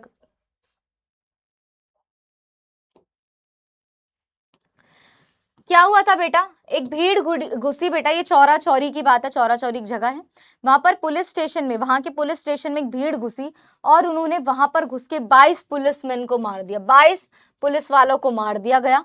ठीक है, इसके अलावा पुलिसमैन, अब भाई जब 22 पुलिसमैन को आप लोग मार दोगे, 22 पुलिस वालों को आप मारोगे, तो फिर वो भी तो उसके अगेंस्ट में कुछ करेंगे। तो पुलिसमैन ने लोगों पर क्या चला दी बेटा? फायर कर दिया, गोलियां चला दी। गांधी जी ने तुरंत ही बेटा एनसीएम को वापस लिया और इन्हें अरेस्ट कर लिया गया और ये 6 साल तक जेल रहे। समझ में आई मेरी बात? बहुत अच्छा चल रहा था नॉन कॉर्पोरेशन मूवमेंट, ब्रिटिशर इससे हिल रहे थे बहुत ही ज्यादा। मतलब इनकी ना, इनकी कोई चीजें यूज कर रहा था ना, कोई स्कूल जा रहा था, कॉलेज जा रहा था, तो इन्हें किसी भी तरीके का कॉपरेशन हम लोगों की साइड से नहीं मिल रहा था। लेकिन गांधी जी को ये जो मूवमेंट है, जो ये एनसीएम है, जो ये नॉन कॉर्पोरेशन मूवमेंट है, इसे कॉल्ड ऑफ करना पड़ा, इसे खत्म करना पड़ा। क्यों खत्म करना पड़ा? क्योंकि चौरा चौरी में बेटा बहुत सारे लोग वहां के पुलिस स्टेशन में घुसे, उन्होंने 22 पुलिसमैन को मार दिया। इसके रिएक्शन में जो पुलिसमैन है, उन्होंने भी लोगों पर गोलियां बरसाई। ऑब्वियसली वो भी तो गोलियां चलाएंगे। अब इसका रिजल्ट ये निकला कि भाई गांधी जी को ये नॉन कॉर्पोरेशन मूवमेंट तो वापस लेना पड़ा, लेकिन ब्रिटिशर्स ने उन्हें पकड़कर जेल में डाल दिया और वो करीब 6 साल तक कहाँ रहे बेटा? जेल में रहे।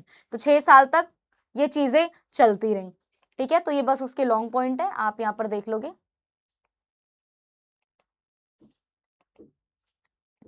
अब आते हैं, यहाँ पे हमने पढ़ लिया।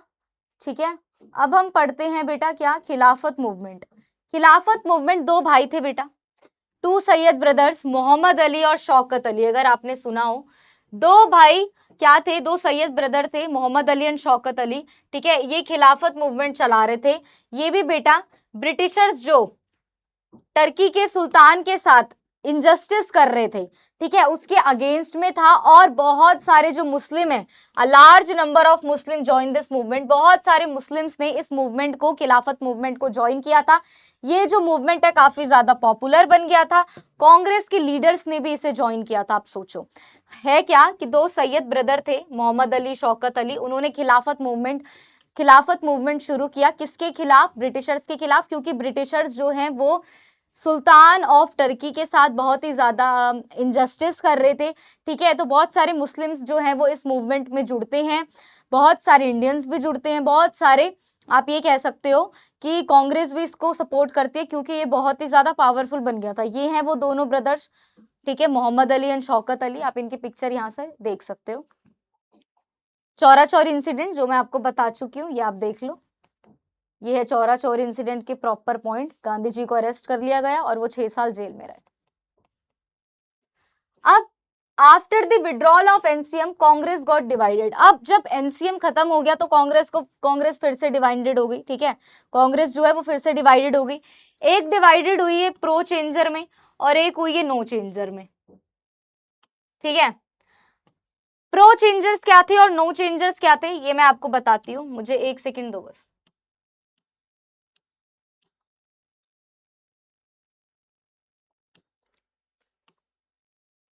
ठीक है, मैं यही देख रही थी कि लॉन्ग पॉइंट्स है ना इनके। हाँ है। चलो, अब जब एनसीएम का विड्रॉल हो जाता है तो कांग्रेस फिर से डिवाइडेड हो जाती है, लेकिन अब वो डिवाइडेड होती है आपके प्रो चेंजर और नो चेंजर में। प्रो चेंजर में आते हैं बेटा मोतीलाल नेहरू, इन्होंने स्वराज पार्टी बनाई और इन्होंने आर्ग्यू किया कि instead of boycotting election they should take part and hamper the functioning of the legislature. भाई जो ये प्रो चेंजर थे, जिसे लीड कर रहे थे मोतीलाल नेहरू जी, ठीक है, उन्होंने क्या बोला, उन्होंने स्वराज पार्टी बनाई, ठीक है, और इन्होंने क्या बात कराई, इन्होंने बोला कि भाई हम इलेक्शन को बॉयकॉट क्यों करें, बल्कि हमें तो इलेक्शन में पार्ट लेना चाहिए और पार्ट लेने के बाद हमें लेजिस्लेचर में, अगर हम जीतते हैं तो हमें तो लेजिस्लेचर में घुस के वहां के सारे कामों को संभालना चाहिए।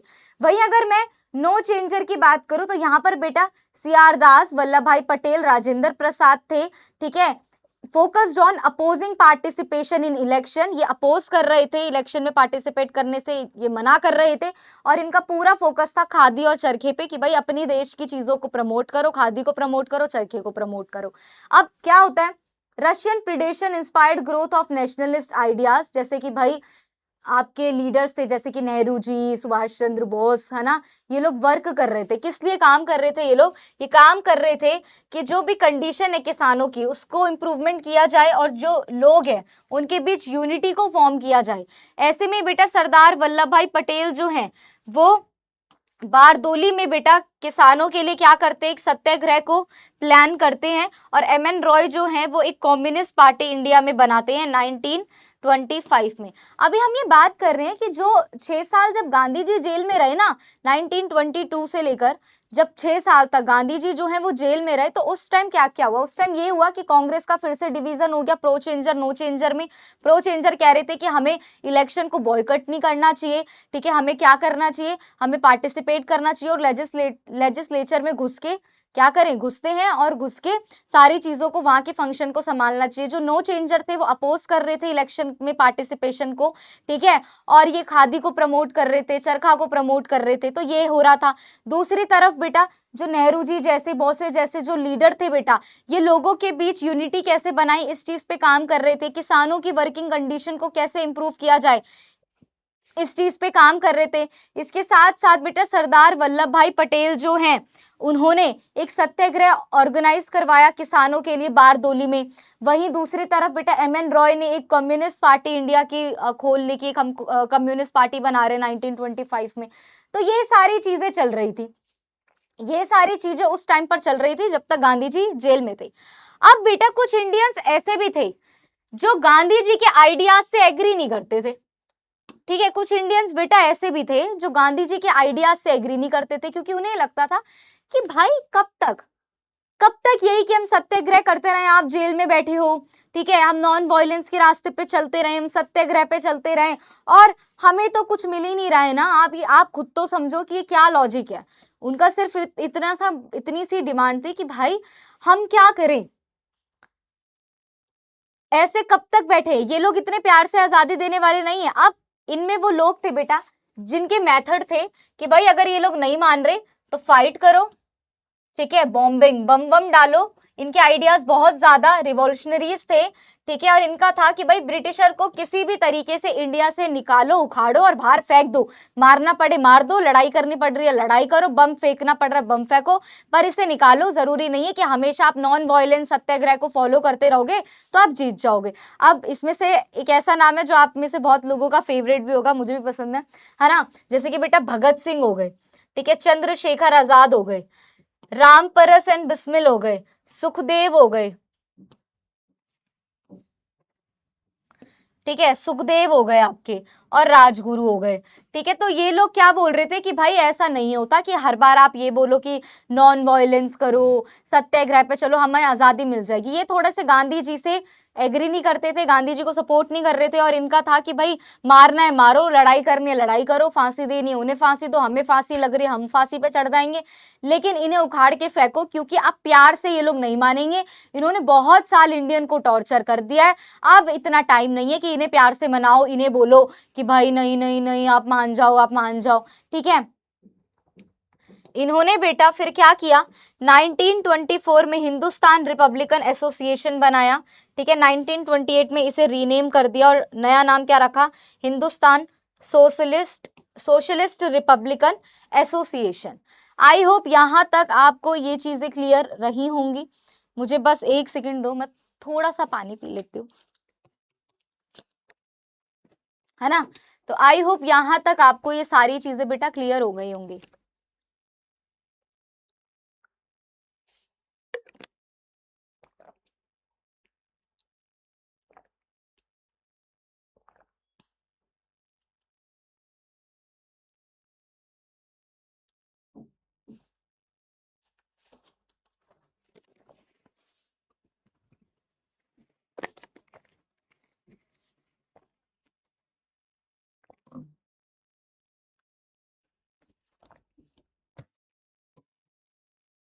हाँ जी, वापस बैक टू स्टडी। चलो ठीक है।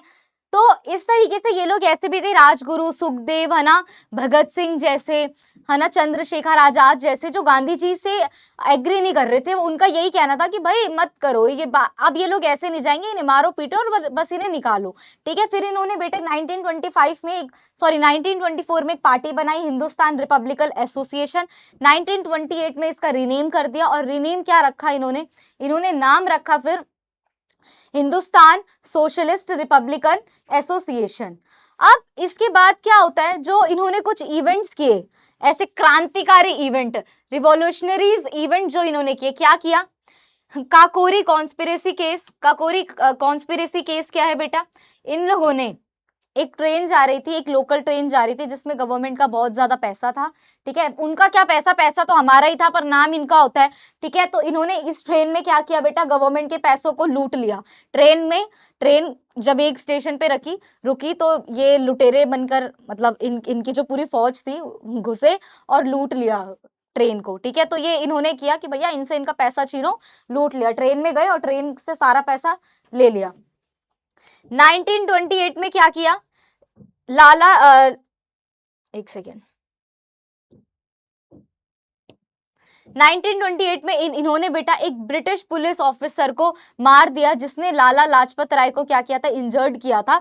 तो इन्होंने उस ब्रिटिश ऑफिसर को मार दिया। ऐसे ही बेटा भगत सिंह और बटुकेश्वर दत्त ने क्या किया, सेंट्रल लेजिस्लेटिव असेंबली पे क्या करा, एक बम फेंक दिया।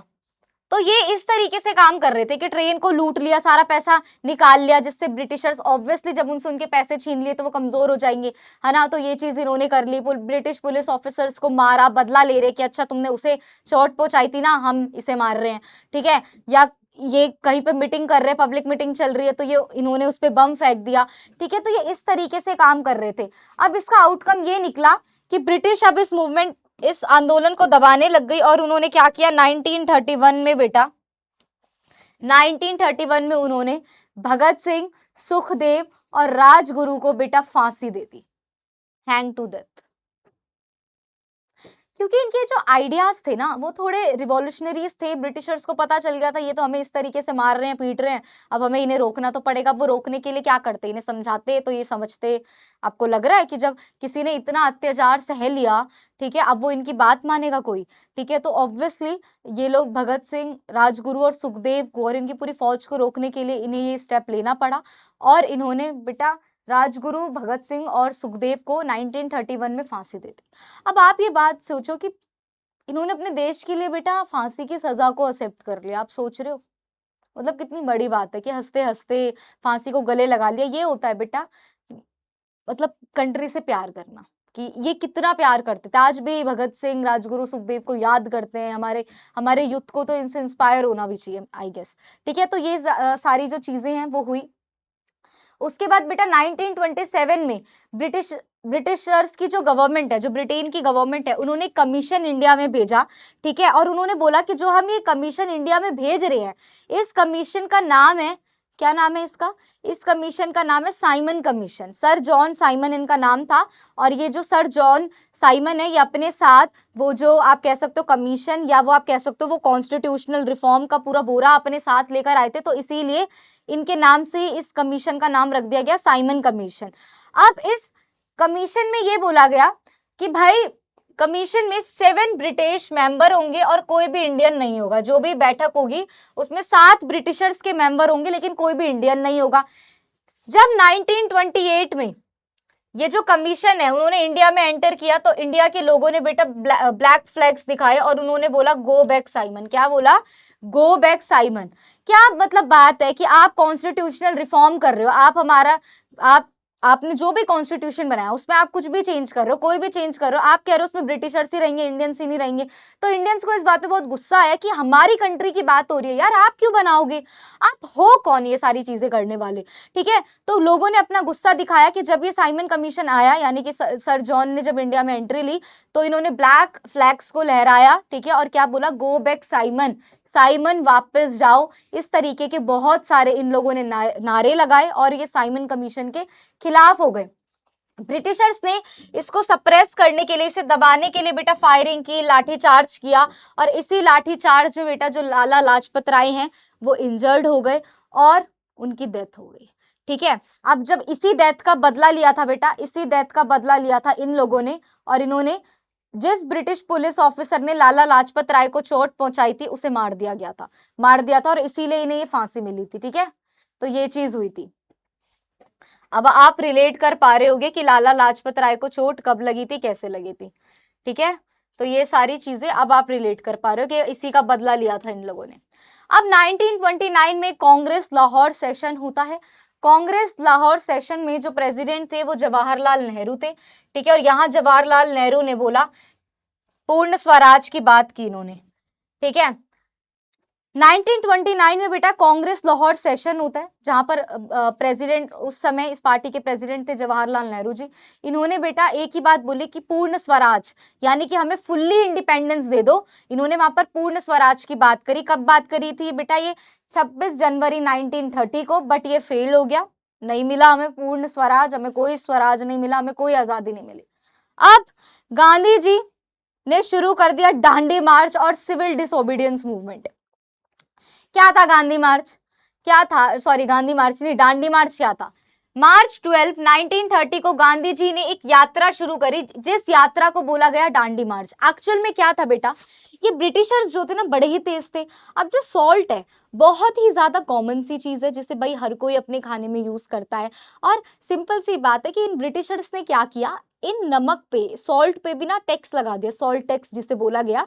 ठीक है, कि भाई हम तो नमक पे भी टैक्स लगाएंगे। तो इन्होंने क्या किया बेटा? नमक पर टैक्स लगा दिया। अब बताओ, जब आप लोग नमक की जब ये सॉल्ट मेकिंग होती है ना तो बेटा तो हाथ खराब हो जाते हैं, बहुत सारी चीजें खराब हो रही है। इंडियंस जो है वो सॉल्ट बना रहे हैं, सॉल्ट की मेकिंग कर रहे हैं। ठीक है, सॉल्ट बना रहे हैं। अब क्या कर रहे हैं कि ठीक है चलो बन रहा है सॉल्ट, लेकिन ये लोग कैसे से हैं कि उसी सॉल्ट पे टैक्स लगा रहे हैं, यानी कि इंडियंस बना भी रहे हैं लेकिन वो उसे यूज भी नहीं कर पा रहे हैं। तो गांधी जी ने बेटा 12 मार्च 1930 को एक यात्रा शुरू करी जिसे बोला गया दांडी मार्च। ठीक है, ये इन्होंने शुरू करी साबरमती आश्रम से, और कहाँ तक? दांडी के कोस्ट तक, तट तक। इनका साथ दिया 78 मेंबर्स ने। ठीक है, और यहीं से बेटा शुरू होता है सिविल डिसोबीडियंस मूवमेंट, सीडीएम, यानी कि सिविल डिसोबीडियंस मूवमेंट, यहीं से शुरुआत होती है इसकी। अब सिंपल सी एक बात बताऊं, जब गांधी जी ने यात्रा शुरू करी ना, अंग्रेज बहुत हंसे, कह रहे अरे पतला सा आदमी है, बहुत मजाक उड़ाया गांधी जी का, पतला सा आदमी है, चल भी नहीं पाएगा, इतनी दूर कहाँ जाएगा, साबरमती से दांडी के तट तक। बट गांधी जी ने सबको प्रूव किया बेटा, वो पहुंचे, दांडी कोस्ट पे पहुंचे, और गांधी जी ने वहां पर क्या किया बेटा? समुद्र से नेचुरल तरीके से सॉल्ट बनाया और इस सॉल्ट लॉ को ब्रेक कर दिया। क्या कर दिया? इस सॉल्ट लॉ को ब्रेक किया।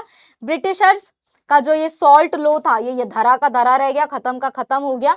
ठीक है, और उन्होंने बोला कि अब सॉल्ट पे किसी भी तरीके की मोनोपोली नहीं चलेगी। तो गांधी जी ने यहाँ बेसिकली क्या किया कि भाई इसको खत्म करो, इसे हटाओ। ठीक है, आप नेचुरल सी जो चीज है उस पे आप टैक्स, हमारी जो चीज है आप उस पे टैक्स कैसे लगा सकते हो? तो बहुत सिंपल सी उन्होंने चीज करी कि वो गए।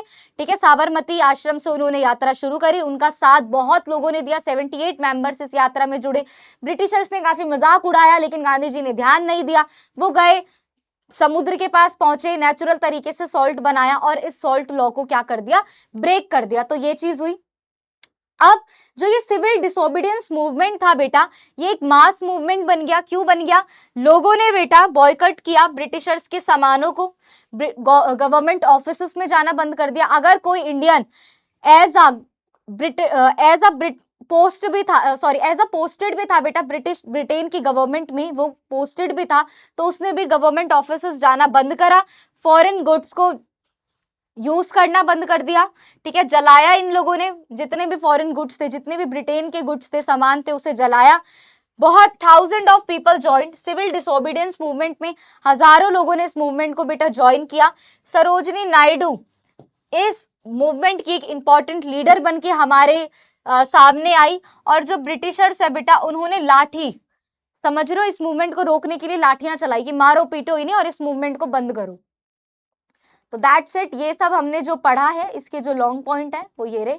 पूरी कहानी जो मैंने आपको बोल बोल के समझाई है वो यहाँ पर लिखी है, क्योंकि अगर मैं ये पूरी कहानी ऐसे बताती कि कांग्रेस वाज अगेन डिवाइडेड, तो बेटा एक तो ये चैप्टर बहुत बड़ा, ये खत्म नहीं हो पाता, और दूसरा फिर कुछ बच्चे आके बोलते मैम आप तो देख के रीड करके हिंदी तो समझा रहे हो, तो इसीलिए मैंने सारी कहानियां खुद बता दी है इन शॉर्ट पॉइंट में कि क्या क्या हुआ था, कैसे हुआ था, ठीक है। अब इसके लॉन्ग पॉइंट्स हैं ये सारे, आपको इन्हें पढ़ना है, ठीक है, अच्छे से पढ़ना है, हर चीज यहाँ पर कवर है, पिक्चर्स के साथ है, तो आपको कोई दिक्कत नहीं होगी, ठीक है। देखो भगत सिंह का एक डायलॉग था कि बहरों को सुनाने की नहीं, बहरों को सुनाने के लिए धमाके की जरूरत होती है, कि ये लोग बहरे हैं, इनको सुनाना है, इनको समझाना है, तो धमाके करो, ठीक है। तो इसीलिए इन्होंने बॉम्ब आउटरीच किया था, ठीक है।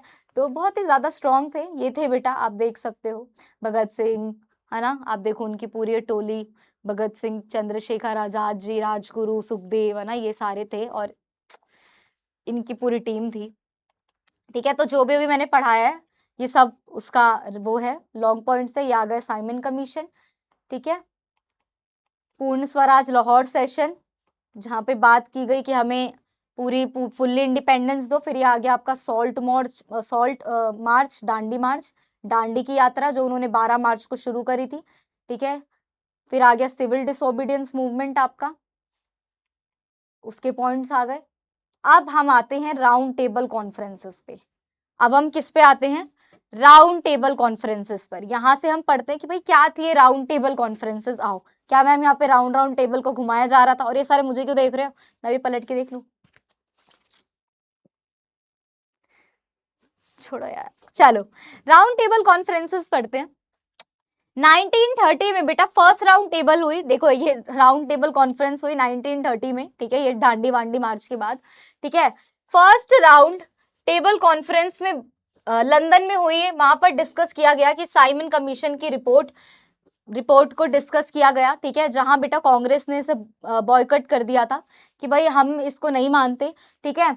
हाउएवर जो मुस्लिम लीग है और हिंदू महासभा है उन्होंने इसे अटेंड किया। जो ये फर्स्ट राउंड टेबल कॉन्फ्रेंस हुई लंदन में हुई, तो वहां तो कांग्रेस नहीं गई, कांग्रेस के लोगों ने बोला कि हम तो इसको बॉयकॉट कर रहे हैं, ये साइमन कमीशन की रिपोर्ट है कि भाई ये हुआ वो हुआ, इसको हम बॉयकॉट कर रहे हैं, कुछ था ही नहीं उस रिपोर्ट में तो हम क्यों माने। लेकिन फिर भी बेटा हिंदू महासभा और मुस्लिम लीग ने इस सेशन को क्या किया था बेटा, अटेंड किया था।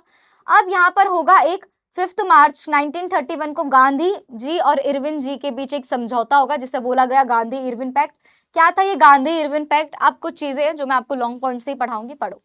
ये बेटा जो ये पैक्ट जो है ये साइन हुआ था बेटा महात्मा गांधी जी और जो लंदन के वायसराय थे लॉर्ड इरविन, इनके बीच हुआ, 1931 में हुआ। क्या था इसमें, अकॉर्डिंग टू इट क्या था इसमें कि जो ब्रिटिश की गवर्नमेंट है ना, उन्होंने एग्री कर लिया कि जिन भी लोगों को उन्होंने जेल में बंद किया है, ठीक है, ये क्या करेंगे, जिन भी लोगों को इन्होंने जेल में बंद किया है उन्हें क्या दे देंगे भाई, रिलीज कर देंगे, आजादी दे देंगे, ठीक है। There were no charges of violence, उनके ऊपर किसी भी तरीके का कोई वायलेंस का चार्ज नहीं लगाएंगे, ठीक है, ये बोला उन्होंने।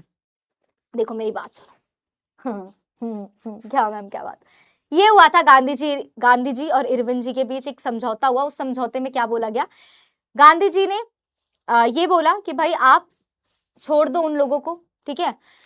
कैसे समझाऊं, देखो ये जो गांधी जी और इरविन जी के बीच समझौता हुआ, इसमें क्या बात हुई, अकॉर्डिंग टू इट क्या था इस पैक्ट में, ये था कि जो ब्रिटिश गवर्नमेंट है, जो ब्रिटिशर्स है, इन्होंने जितने भी लोगों को जेल में पकड़ के डाला है, किसी भी मूवमेंट के टाइम पर इन्होंने जितने भी लोगों को जेल में डाला था, ये उन लोगों को बेटा रिलीज कर रहे हैं, उन्हें आजाद कर रहे हैं, उनके ऊपर किसी भी तरीके का वायलेंस का जो ये चार्ज है वो नहीं लगाएंगे, उन्हें फ्री कर रहे हैं, ठीक है, जेल से निकाल रहे हैं।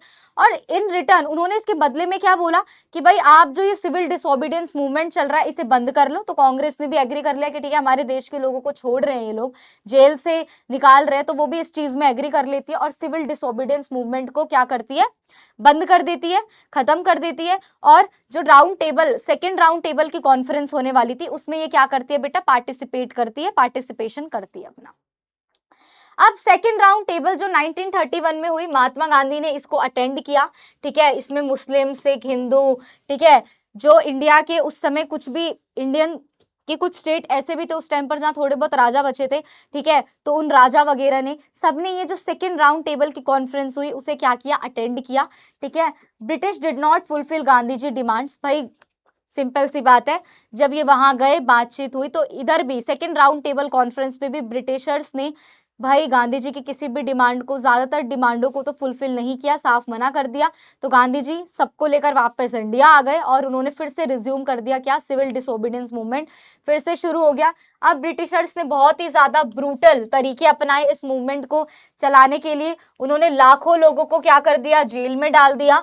और Congress finally withdraw the movement in 1934।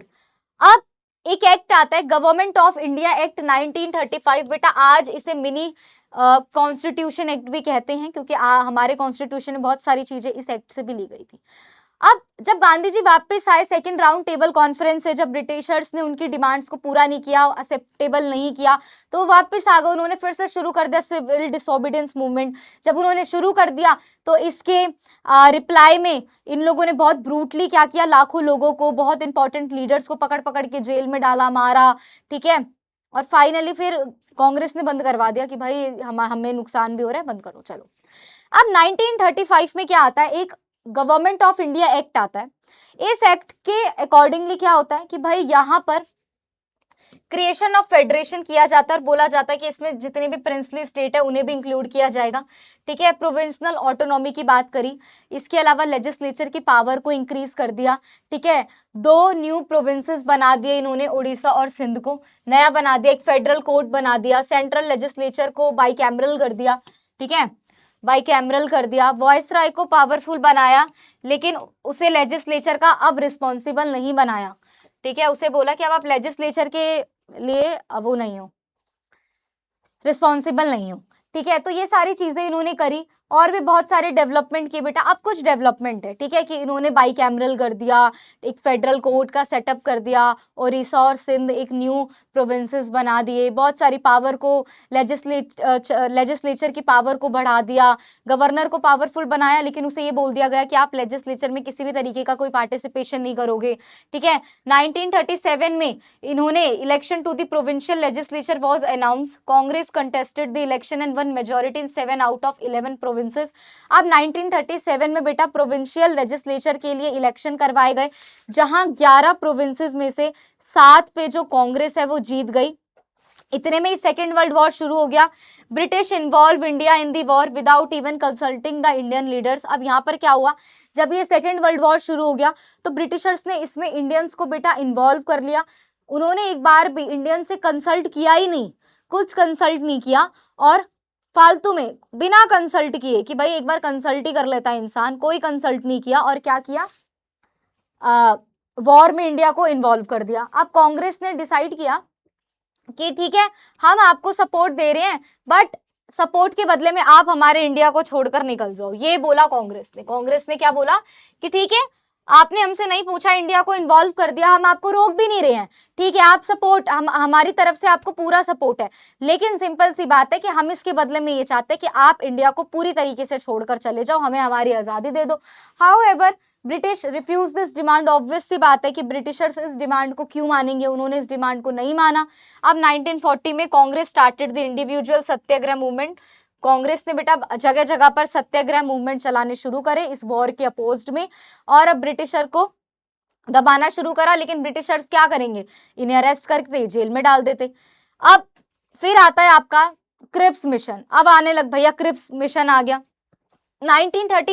1942 में क्या हुआ, ब्रिटिश ने सर स्टेफर्ड क्रिप्स को भेजा, ठीक है, क्रिप्स मिशन लेके। इसी को बोला गया क्रिप्स मिशन की जाओ यार आप इंडियन लीडर से बात करो, इनका दिमाग खराब हो गया, बार बार एक ही बात, इंडिया छोड़ के चले जाओ, इंडिया छोड़ के चले जाओ, इंडिया छोड़ के चले जाओ। नहीं जाना इंडिया छोड़ के, नहीं जाना चाहते हम इंडिया छोड़ के। क्या मतलब है आपका कि इंडिया छोड़ के चले जाओ। अब यहाँ पर जो लोग थे थोड़े से मतलब वो हो गए यार, भड़क गए कि अरे यार हर बात पे कि हम आपको सपोर्ट कर रहे हैं, आप इंडिया को आजादी दे दो, हम आपको अपनी सेना दे रहे हैं, आप इंडिया को आजादी दे दो। तो इस टाइम पर अब क्या होने लग गया कि जो ब्रिटिशर्स हैं उनका दिमाग खराब सा होने लग गया। मूवमेंट कर रहे हो, ले उठाया जेल में डाल दिया, आवाज उठा रहे हो, ले उठाया जेल में डाल दिया। तो अब तो वो यही कर रहे थे, ठीक है, क्योंकि अब उन्हें भी पता था कि भैया हमारा टाइम अब नजदीक आ गया, हमें जाना ही पड़ेगा, ठीक है। बट अब कुछ नहीं होता। लास्ट 1942 में ब्रिटिशर्स ने भाई अपना एक सर स्टेफर्ड क्रिप्स को भेजा कि भाई जाओ यार इंडियन लीडर से बात करो, क्रिप्स मिशन जिसे बोला गया। अब जब ये क्रिप्स मिशन आया तो भाई क्रिप्स ने क्या बोला, डोमिनियन स्टेटस की बात करी इंडिया के लिए, और गांधी जी ने इसे रिफ्यूज कर दिया, बोला जाओ वापस जाओ, ये कोई मतलब नहीं है, वापस जाओ। इन्होंने डोमिनियन स्टेटस की बात करी, गांधी जी ने बोला ये रहा दरवाजा, वापस जाओ, हम भी रिफ्यूज कर रहे हैं, आज तक तुम रिफ्यूज करते थे, अब हम मना कर रहे हैं कि लो निकलो, चलो जाओ। अब गांधी जी ने जब क्रिप्स मिशन की फेलियर हो गई तो गांधी जी ने बेटा लास्ट मूवमेंट जो शुरू किया, क्विट इंडिया मूवमेंट। भैया भारत छोड़ो आंदोलन, भारत को छोड़ ही दो और यहां से चले ही जाओ, ये रही पतली गली, निकलो। ये जो मूवमेंट हुआ बेटा, ये जो आंदोलन हुआ, ये बहुत ही ज्यादा स्ट्रांग हुआ, क्योंकि इसमें गांधी जी ने बोला कि डू और डाई, या तो करो या फिर मरो, ठीक है, क्योंकि ऐसे अब ये नहीं जाने वाले। आप थोड़ा सा कुछ मूवमेंट करते हो फिर कुछ हो जाता है, फिर आप थोड़ा सा कुछ करते हो फिर कुछ हो जाता है, जेल में डाल देते, बस दैट्स इट, इतना बहुत हो गया। आप अब एक काम करो, डू और डाई, ये लास्ट है जो मैं चला रहा हूं, अगर इस टाइम आप भगा सकते हो तो भगा दो। उन्होंने पूरे नेशन को इकट्ठा किया और यही एक मूवमेंट है जहां से ब्रिटिशर्स पूरे हिल गए और फाइनली वो माने कि भाई ठीक है हम चले जाते हैं इंडिया को छोड़कर। क्या था ये quit India movement after the failure of Cripps mission, ठीक है। जब क्रिप्स मिशन फेल हो गया उसके बाद गांधी जी ने इसे शुरू किया और स्लोगन दे दिया डू और डाई, कि करो या तो कर लो या तो मर जाओ, ठीक है। आपको आजादी चाहिए तो अब आपको लड़ना पड़ेगा। ब्रिटिश गवर्नमेंट ने गांधी जी को अरेस्ट कर लिया, ठीक है, कि भाई ये तो हमारे खिलाफ ये सब कर रहे हैं, तो गांधी जी को अरेस्ट कर दे। लेकिन गांधी जी का जो आप ये कह सकते हो कि जो मतलब गांधी जी इतने लोगों को इंस्पायर करके गए थे, इतने लोगों को एनकरेज करके गए थे कि उन्हें बेशक जेल में डाल दिया, लेकिन लोगों ने इस मूवमेंट को चलाया। बेसिकली आप ये देखो कि गांधी जी ने जस्ट ये शुरू किया, तुरंत ब्रिटिशर्स ने पकड़ के उन्हें जेल में डाला। लेकिन बेटा इस टाइम पर सिंपल एक बात ये हुई कि लोगों ने इस मूवमेंट को उनके जाने के बाद बंद नहीं होने दिया। लाखों लोगों ने बेटा, लाखों लोगों को अरेस्ट किया गया, ठीक है। बहुत सारे लोग, 1000 लोग इसमें मरे। पोस्ट ऑफिस, रेलवे स्टेशन, पता नहीं कहां कहां अटैक किया गया, कहां कहां जलाया गया, लेकिन लोग इससे पीछे नहीं हटे, ठीक है। लोगों ने बेटा क्या किया, जलाया, ब्रिटिशर्स को के सामानों को जलाया, हर जगह जाना छोड़ दिया, उन्हें सपोर्ट करना बंद कर दिया, ठीक है। लाखों लोगों को जेल में डाला गया। लेकिन भाई जो गांधी जी है वो तो जेल में थे, लेकिन लोग नहीं रुके। उन्होंने कहा कि अब तो भैया डू और डाई बोल के गए हैं हमारे सरकार, अब हम नहीं करेंगे कुछ। इतने में सुभाष चंद्र बोस ने बेटा क्या किया, जिन्हें हम नेताजी भी बोलते हैं, वो एक प्रोमिनेंट लीडर थे। उन्होंने बेटा लीडर ऑफ कांग्रेस, ठीक है, कांग्रेस के लीडर थे वो, और वो प्रेसिडेंट बने 1938 से 39 तक। बहुत सारे डिफरेंसेस थे उनके और गांधी जी के बीच, तो इसीलिए उन्होंने कांग्रेस से रिजाइन दिया और उन्होंने एक न्यू पार्टी बना ली, फॉरवर्ड ब्लॉक, 1939 में, ठीक है। गांधी जी और उनके बीच उनकी जो बातचीत है उसमें काफी ज्यादा डिफरेंसेस थे, तो उन्होंने क्या किया, छोड़ दिया और 1939 में एक न्यू पार्टी बनाई, फॉरवर्ड ब्लॉक, और कांग्रेस से उन्होंने रिजाइन दे दिया। Bose was put under house arrested by the British for his anti-British activities। भाई सुभाष चंद्र बोस को भी क्या किया गया, अरेस्ट कर लिया गया, उनकी एंटी ब्रिटिश एक्टिविटीज को लेकर उनको उनके घर से ही अरेस्ट कर लिया गया कि भैया इसे अरेस्ट करो, ठीक है। Through a daring and genius plan he escaped from his house arrest and manage to reach Berlin via Afghanistan. हा हा हा, ना जाने कहाँ से उन्हें खबर मिल गई कि ये तो मेरे घर आ रहे हैं मुझे अरेस्ट करने, तो वो उन्होंने थोड़ी डेयरिंग दिखाई, थोड़ा सा अपनी पावरफुलनेस दिखाई, थोड़ा अपना दिमाग दिखाया और वो अपने घर से भाग गए और बर्लिन के रास्ते होते हुए बेटा कहाँ चले गए, अफगानिस्तान चले गए। वहां उन्होंने सोचा कि भाई उन्हें हिटलर का सपोर्ट मिल जाएगा जो कि ब्रिटिशर का एनिमी था, ठीक है, और ये इंडियन फ्रीडम स्ट्रगल में काम आएगा। तो वो वहां गए तो इसीलिए थे क्योंकि वो हिटलर का सपोर्ट चाहते थे, क्योंकि वो कहीं ना कहीं ये जानते थे कि जो हिटलर है वो ब्रिटिशर्स के खिलाफ है। याद है, याद है ना? तो भाई उन्हें पता था कि हिटलर जो है वो ब्रिटिशर्स के खिलाफ है, तो ये इंडियन फ्रीडम स्ट्रगल में काम आ सकता है।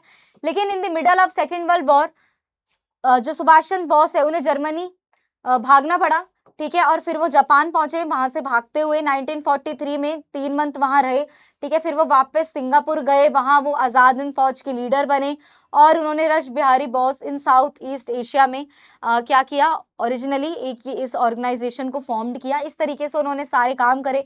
फिर जापान और आजाद हिंद फौज की हेल्प से बेटा उन्होंने इंडिया में एंट्री की फ्रॉम बर्मा, ठीक है, म्यांमार से होते हुए। फिर उन्होंने बहुत सारी टेरिटरीज को जीता, इम्फाल और कोहिमा की, ठीक है। इतने में ही क्या हुआ था, वर्ल्ड वॉर में आपको पता है जापान के 2 शहर हिरोशिमा और नागासाकी पर अटैक हो गया था। तो जापान जो है वो इस सेकेंड वर्ल्ड वॉर से पीछे हट गया और उन्होंने अपने सपोर्ट को इनके ऊपर से हटा दिया, ठीक है। अब आता है बेटा कैबिनेट मिशन प्लान। इसमें बेटा 3 ब्रिटिश मिनिस्टर आए थे, lord Pethick Lawrence, sir Stafford Cripps और एवी अलेक्जेंडर। ये लोग आए, दिल्ली आए बेटा कब, 1946 में। और इन्होंने बोला कि भैया हमें तो ब्रिटिश के प्राइम मिनिस्टर ने भेजा है और बोला है कि भाई ठीक है हम इंडिया को फ्रीडम देने के लिए रेडी है, चलो प्लान बनाते हैं कि किस तरीके से इंडिया को फ्रीडम देनी है, किस तरीके से कॉन्स्टिट्यूशनल प्रॉब्लम को सॉल्व करना है। आओ चलो, हम तीनों आए हैं, कैबिनेट मिशन आया है, हम तीनों आओ हमारे साथ बैठो, बातचीत करो, हम इंडिया को आज़ादी देने के लिए रेडी हैं। अब जो ये प्लान लाए, इस प्लान में इंक्लूड क्या क्या था आओ देखते हैं। इन्होंने क्रिएशन कर दी यूनियन ऑफ इंडिया की, फुल ऑटोनॉमी दे दी प्रोविंसेस को, ठीक है, मेजर पार्टीज को सपोर्ट दे दिया, ठीक है। और इन्होंने बस इतनी सी एक बात बोली कि भाई हम एक नया नेशन बना रहे हैं, वो है पाकिस्तान, हम आपका पार्टीशन कर रहे हैं, आपको पाकिस्तान बनाकर दे रहे हैं, ठीक है। और उन्होंने बोला कि भाई हम आपको फ्रीडम दे रहे हैं, लेकिन भाई शुरू में थोड़ा सा हुआ कि भाई ये क्या मतलब है कि आप हमारी कंट्री को का पार्टीशन करके जा रहे हो, लेकिन मुस्लिम लीग यही चाह रही थी, ठीक है। फिर बाद में इस प्रपोजल को कांग्रेस और मुस्लिम लीग दोनों ने एक्सेप्ट कर लिया कि ठीक है भाई हम पाकिस्तान बन रहा है तो बनने दो। फिर बेटा माउंटबेटन प्लान आया 1947 में, गिव मी अ सेकेंड, बहुत सारे प्लान आएंगे यार अब।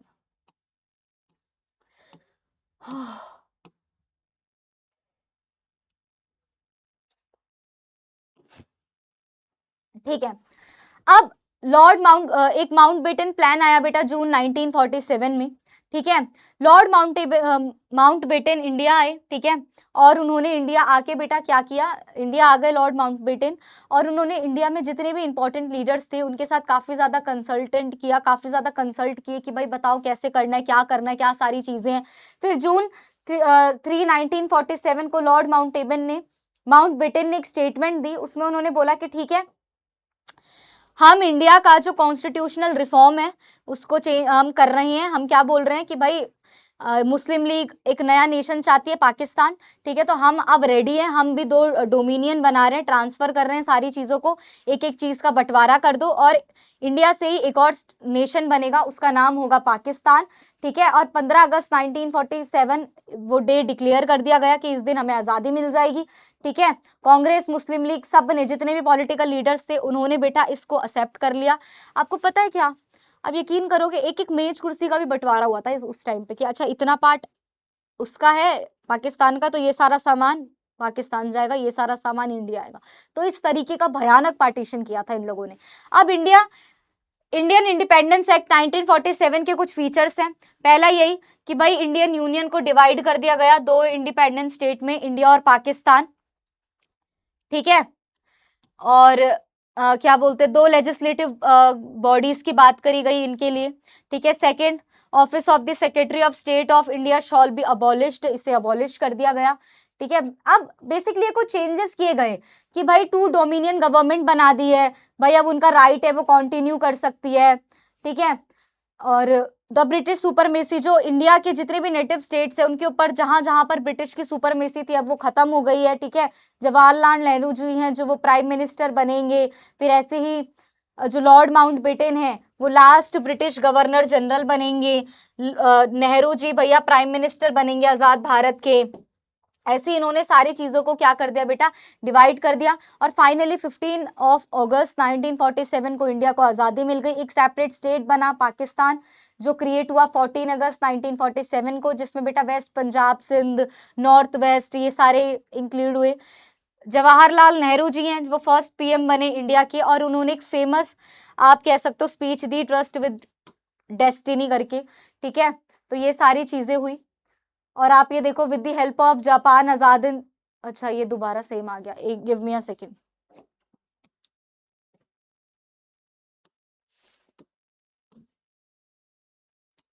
ठीक है, अब इसके बाद Lord Mountbatten last British governor general बने इंडिपेंडेंट इंडिया के और C Rajagopalachari first Indian governor general बने इंडिपेंडेंट इंडिया के। तो आप ये देखो कि फाइनल इतना स्ट्रगल करते करते करते करते हमें आज़ादी मिल गई।